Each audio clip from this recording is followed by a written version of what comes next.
So this section is all about Newton's method. So before we start, we should really understand what Newton's method is and what it does. And then we'll talk about how to actually do it. So Newton's method is a method to find zeros. So the x-intercepts of the function. In our picture right here, we have three of them. And like one maybe over here at 1, maybe one at -2, and one at maybe 3. So those are our three zeros. And the idea is, well, maybe it's not right here at -2. Maybe it's -1.98, something that's not quite nice.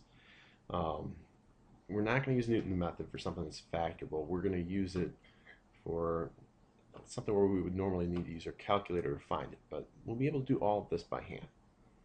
So the idea behind Newton's method is you use a point that you know something about to guess. So let's say it looks like, well, it looks like -2, but let's say it looks like -1 to me, or maybe like -1.5. So right here.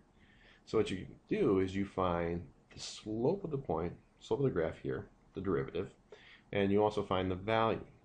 And then you have a point, and you have a slope. And out of that, we're going to make a tangent line. When we do the tangent lines, we follow down the x-axis. Here, that's not steep enough. Oh.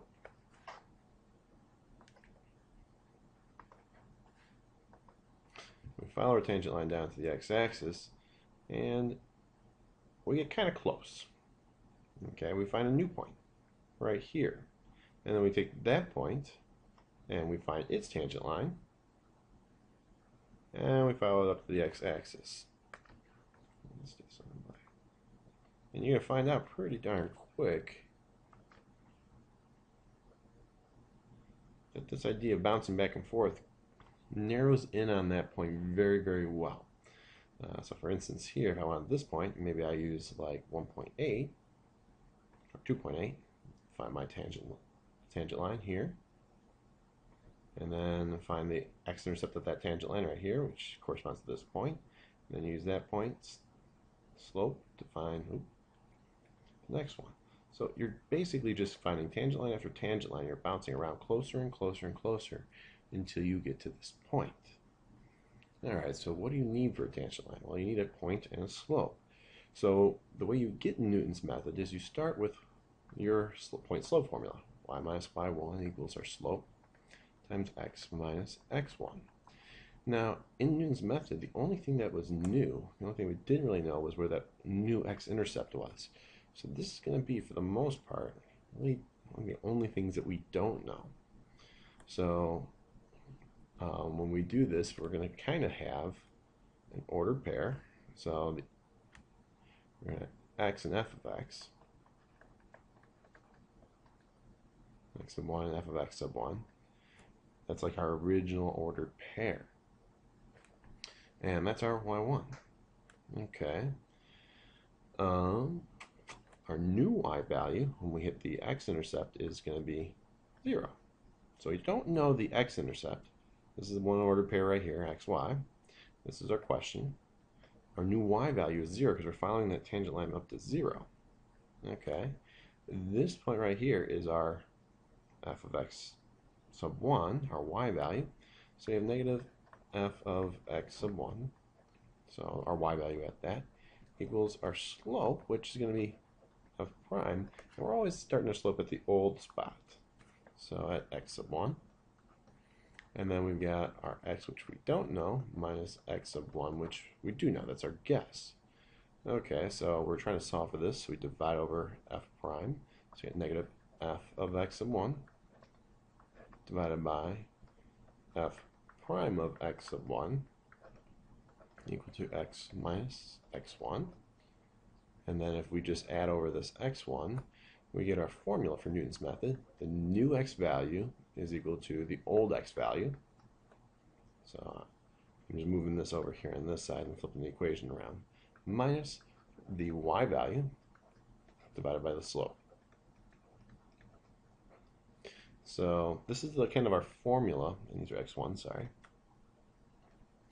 And you really have kind of, it's more like this, new x equals old x minus the old y over the slope.